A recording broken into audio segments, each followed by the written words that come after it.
Hi everyone, this is doctor Gajendra Rao. तो आज हम डिस्कस करेंगे एचआईवी या एड्स के बारे में। क्या एचआईवी और एड्स दोनों सेम प्रॉब्लम्स होती हैं? एचआईवी या एड्स के पेशेंट में से क्या क्या सिम्टम्स होते हैं जो उनमें देखने को मिलते हैं?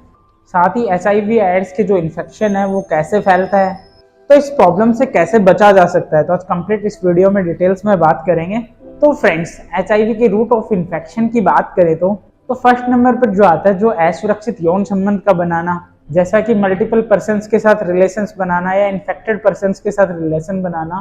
तो रिलेशंस बनाने की मेथड की बात करें तो विदाउट प्रोटेक्शन के रिलेशंस बनाना। एंड काफ़ी केसेस में देखा जाता है कि जो आईवी ड्रग्स डल्स होती है, इन्फेक्टेड पर्सन्स के थ्रू यूज करने के बाद भी ये प्रॉब्लम्स फैल जाती है।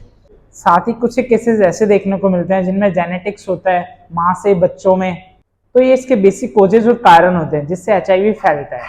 तो फ्रेंड्स, हम एचआईवी एड्स की डिटेल्स में बात करें तो ये 3 पार्ट्स में डिवाइड रहता है। सबसे पहले जो कंडीशंस आती है वो होती है एक्यूट एचआईवी की कंडीशंस, एंड सेकंड नंबर पर क्रोनिक एचआईवी की कंडीशंस होती है, और थर्ड नंबर पे एड्स होता है। एक्यूट एचआईवी की बात करें तो इस कंडीशंस में वायरस ह्यूमन बॉडी के अंदर जाता है और अपना वर्क करना स्टार्ट करता है।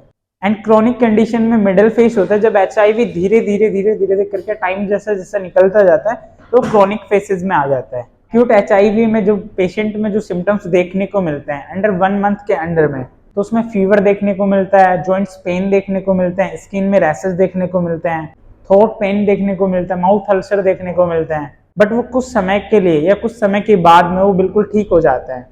बट मिडिल फेज के गुजरने के बाद जब धीरे धीरे एचआईवी का जो संक्रमण है, इन्फेक्शन है, वो धीरे धीरे बढ़ जाता है 3 से 4 साल में, तो उसके सिम्टम्स ज्यादा शो होने लगते हैं। उस कंडीशंस को हम एड्स की कंडीशन बोलते हैं।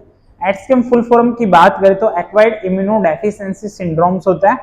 एक्वायर्ड मतलब दूसरों के थ्रू फैलने वाला, इम्यूनोडेफिशिएंसी मतलब कि इम्यूनिटी पावर्स की कमी होना, और सिंड्रोम मतलब समूह। तो ऐसे वायरस जो कि आपकी बॉडी में एंट्री करने के बाद आपकी इम्यूनिटी पावर को कम कर देते हैं। एड्स में मोस्टली होता क्या है कि आपकी इम्यूनिटी पावर धीरे धीरे कम हो जाती है।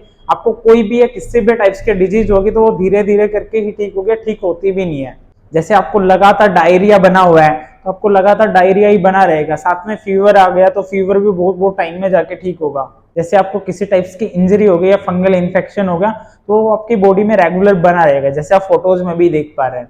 एंड जो एड्स का जो इन्फेक्शन है वो आपकी CD4 सेल्स को डैमेज करने लग जाता है, और आपको एक्सटर्नली और इंटरनली सिम्टम्स होने स्टार्ट हो जाते हैं, इन्फेक्शन होना स्टार्ट हो जाता है। हम इंटरनली इन्फेक्शन की बात करें तो जो बेसिक इन्फेक्शन होता है वो ट्यूबरक्लोसिस, लंग में ट्यूबरक्लोसिस की कंडीशन डेवलप हो जाती है, टीबी की कंडीशन देखने को मिलती है। साथ ही काफी लोगों को ब्रेन कैंसर या नॉर्मली जो कैंसर्स होते हैं वो भी स्टार्ट हो जाता है।